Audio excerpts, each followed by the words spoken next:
ಅಂದ್ರೂ ಅನ್ನಿಸ್ಕೊಳಕ್ಕೆ ಅವ್ರ ಕೈಲಿಲ್ಲ. ನೋಡಿ ಎಷ್ಟು ಕೆಲಸ ಮಾಡಿದ್ರೆ ಎಲ್ಲ ಕೆಲಸನೂ ನಾನೇ ಮಾಡಿದ್ರೆ ಇವ್ರಿಗೆ ಅನ್ನಿಸ್ಕೊಡೋದಂತ ತಪ್ಪಲಿಲ್ಲ. ಮದುವೆ ಆಗಿ ಬಂದಾಗಿಂತ ಈ ಮನುಷ್ಯ ಬರೀ ಅಮ್ಮನ ವಹಿಸ್ಕೊಂಡು ಮಾತಾಡೋದೇ ಆಯಿತು. ಅವಳು ನಾನು ನೆಡ್ತಿ ಅವಳಿಗೂ ಬೇಜಾರಾಗುತ್ತೆ ಅನ್ನೋದೇ ಇಲ್ಲ ಈ ಮನುಷ್ಯನಿಗೆ. ನನಗೂ ನೋಡಿ ನೋಡಿ ಸಾಕಾಗೋಗಿದೆ ಅತ್ತೆ. ಎಲ್ಲರ ಹಣಬಾಯನ್ನು ಇಷ್ಟೇ ಅನ್ಸುತ್ತೆ ಹೆಣ್ಮಕ್ಳು ಅಂದರೆ ಮದುವೆ ಆದಮೇಲೆ. ಬರೀ ಅವ್ರ ಕೈಲಿ ಅನ್ನಿಸ್ಕೊಳ್ಳೋದು ಇವ್ರ ಕೈಲಿ ಅನ್ನಿಸ್ಕೊಳ್ಳೋದು, ಅವ್ರ ಕೆಲಸಗಳು ಮಾಡ್ಕೊಡೋದು ಇವ್ರ ಕೆಲಸಗಳು ಮಾಡ್ಕೊಡೋದು ಇದೇ ಆಯಿತು ಅತ್ತಿಗೆ. ನಮಗೂ ಮನಸ್ಸಿದೆ, ನಮಗೂ ಬೇಜಾರಾಗುತ್ತೆ ಅಂತ ಯಾರೂ ಅಂದ್ಕೊಳ್ಳೋದೇ ಇಲ್ಲ ಅಲ್ವಾ. ಅಷ್ಟೇ, ನಾವು ಎಷ್ಟು ಕೆಲಸ ಮಾಡಿದ್ರು ಅಷ್ಟೇ, ನಾವು ಯಾರನಿಗೆ ಏನು ಮಾಡ್ಕೊಂಡ್ರು ಅಷ್ಟೇ, ನಾವು ಮಾತ್ರ ಕೊನೆ ಕೆಟ್ಟವರೇ ಆಗೋದು. ಅಷ್ಟೊಂದು ಕೆಲಸ ಮಾಡಿದ್ರು ಗಂಡ ಬಂದ ಮೇಲೆ ಚಾಡಿ ಚಚ್ಚಿ ಬಯಸೋದು ಮಾತ್ರ ಬಿಡಲಿಲ್ಲ ನಮ್ಮತ್ತೆ. ಇನ್ನು ವಯಸ್ಸಾದ್ಮೇಲೆ ಇಷ್ಟ ಬುದ್ಧಿನೇ ಬಿಡಲಿಲ್ಲ ಅವರು. ಯಾವಾಗ ನೋಡಿದ್ರು ಕಯ್ಯ ಪಿಯ ವಟ ವಟ ವಟ ವಟ ಅಂದ್ಕೊಂಡು ನಮ್ಮ ಜೀವನ ಹಾಳು ಮಾಡ್ಕೊಂಡೇ ಬಂದರು ಹೊತ್ತಾಗಿ. ಯಾಕಾದ್ರೂ ಬದುಕಿದ್ರೆ ಈ ಮನೇಲಿ ಅನ್ನಿಸ್ಬಿಟ್ಟಿದ್ರೆ ನನಗಂತೂ. ಬರೀ ಅವ್ರದ್ದು ಇವ್ರದ್ದು ನೋಡಿ ನೋಡಿ ನೋಡಿ ನಂಗೆ ಸಾಕಾಗೋಗಿದೆ. ಅವ್ರ ಕೇಳಿ ಇವ್ರ ಕೇಳಿ ಅನ್ನಿಸ್ಕೊಳ್ಳೋದು. ಯಪ್ಪ ನನಗಂತೂ ಬೇಡ ಈ ಜೀವನ ಅನ್ನಿಸ್ಬಿಟ್ಟಿದೆ. ಎಲ್ಲ ಹೆಣ್ಮಕ್ಳು ಮದುವೆ ಆದ್ಮೇಲೆ ಇದೇ ಪರಿಸ್ಥಿತಿ ಅನುಭವಿಸ್ತಾರೇನೋ ಗೊತ್ತಿಲ್ಲ. ನನಗಂತೂ ಆಗ್ತಾ ಇಲ್ಲ. ನಾನು ಸ್ವಲ್ಪ ದಿನ ಅಂತ ಅವ್ರ ಮನೆಗಾದ್ರೂ ಹೋಗ್ಬರ್ತೀನಿ. ಯಾಕೆ ಚಿನ್ನ, ಏನಾಯ್ತು? ಯಾಕೆ ಹೇಳ್ತಾ ಇದೀಯಾ? ನೀವೇನು ಚಿನ್ನ ಪನ್ನ ಅನ್ನೋದೇನು ಬೇಡ ರೀ. ಎಲ್ಲರ ಮುಂದೆ ಬೈದ್ಬಿಟ್ಟು ಇಲ್ಲಿ ಬಂದಿದ್ದೀರಾ ಇಲ್ಲಿ.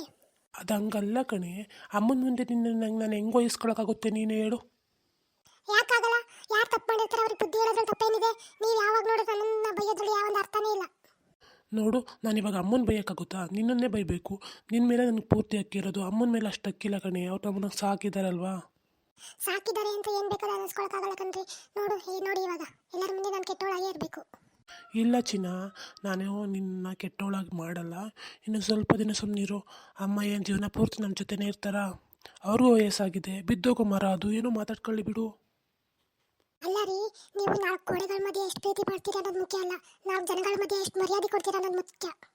4 ಗೋಡೆಗಳ ಮಧ್ಯೆ ಪ್ರೀತಿ ಮಾಡಿ 4 ಜನಗಳ ಮಧ್ಯೆ ಮರ್ಯಾದೆ ತೆಗೆದ್ರೆ ಏನಾಗುತ್ತೆ ಹೇಳಿ ನಿಮಗೆ? ನಮಗೆ ಮಾನ ಮರ್ಯಾದೆ ಇರಲ್ವಾ? ಮರ್ಯಾದೆ ಕೊಡಿ ನಮಗೂ. ಅಲ್ಲ ಕಣೆ, ಅರ್ಥ ಮಾಡ್ಕೊ ಬಂಗಾರ. ಹಂಗಲ್ಲ ನೋಡು, ನೀನು ಹೇಳ್ತಿರೋದು ನನಗೆ ಅರ್ಥ ಆಗ್ತಾ ಇದೆ. ಆದರೂ ನನ್ನ ಅಮ್ಮನ ಬೈಯೋಕ್ಕಾಗುತ್ತಾ ನಿನ್ನ ಎದುರಿಗೆ ಹೇಳು? ಮುಂದೆ ನಿಮ್ಮ ಅಮ್ಮನ ಬೇಕಾಗಲ್ಲ, ಆದರೆ ನಿಮ್ಮ ಅಮ್ಮನ ಮುಂದೆ ನನ್ನನ್ನು ಬೈಬೋದಲ್ವಾ? ಹಾಗಾದ್ರೆ ನಾನು ಬಿಟ್ಟಿಯಾಗಿ ಸಿಗ್ತೀನಿ ನಿಮಗೆ ಬೈಯೋಕ್ಕೆ. ಅದು ಹಂಗಲ್ಲ ಚಿನ್ನ, ಅರ್ಥ ಮಾಡ್ಕೊ. ನೀನು ಮೊದಲು ಕಣ್ಣೊರೆಸ್ಕೊ. ಅಳೋದು ನಿಲ್ಲಿಸು ಅನ್ನಲ್ಲ, ನಿಲ್ಲಿಸು ಸ್ವಲ್ಪ. ನೋಡು, ನಾನಿವಾಗ ನಿನ್ನ ಕಡೆ ನಂಗೆ ತುಂಬ ಪ್ರೀತಿ, ಅದನ್ನು ತೋರಿಸ್ಕೊಳಕ್ಕಾಗಲ್ಲ ಅಷ್ಟೇ. ನನ್ನ ಮನಸ್ಸಲ್ಲಿ ಯಾವಾಗಲೂ ನಿನಗೆ ಮೊದಲನೇ ಸ್ಥಾನ, ಆಯಿತಾ? ಇವಾಗ ನನ್ನ ಅಮ್ಮನ್ನ ಬೈದೆ ಅನ್ಕೋ, ಬೈದ್ರೆ ಅವ್ರು ಏನಾರು ಮಾಡ್ಕೊಂಡ್ರೆ ಏನು ಮಾಡೋದು ಆಮೇಲೆ? ಇವಾಗ ಊರವರೆಲ್ಲ ಏನು ಅನ್ಕೋತಾರೆ ಹೇಳು? ಗಂಡನ ಹೆಡ್ತಿನ ಏನೋ ಮಾಡಿಬಿಟ್ಟಿದ್ದಾರೆ ಅಂತ ಅಂದ್ಕೊಳಲ್ವಾ? ಅದಕ್ಕೆ ಹೆಡ್ತಿ ಬಂದ ತಕ್ಷಣ ಅಮ್ಮನೇ ಏನೋ ಮಾಡಿಬಿಟ್ರು ಅನ್ಕೋತಾರೆ. ಅದಕ್ಕೆ ಹೇಳ್ತಿರೋದು, ಸ್ವಲ್ಪ ದಿನ ಸಹಿಸ್ಕೊ. ಏನು ಅವರೇನು ಜೀವನ ಪೂರ್ತಿ ನಮ್ಮ ಜೊತೆನೇ ಇರ್ತಾರ? ಇರೋಷ್ಟು ದಿನ ನೆಮ್ಮದಿಯಾಗಿರ್ಬೇಕಷ್ಟೇ ಅವರು.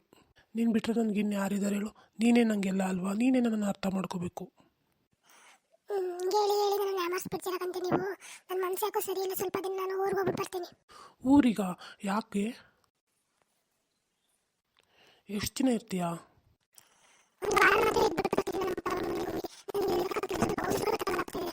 ನಿನ್ನನ್ನು ಬಿಟ್ಟು ನಾನು 1 ವಾರ ಹೆಂಗಿರ್ಲಿ ಚಿನ್ನ?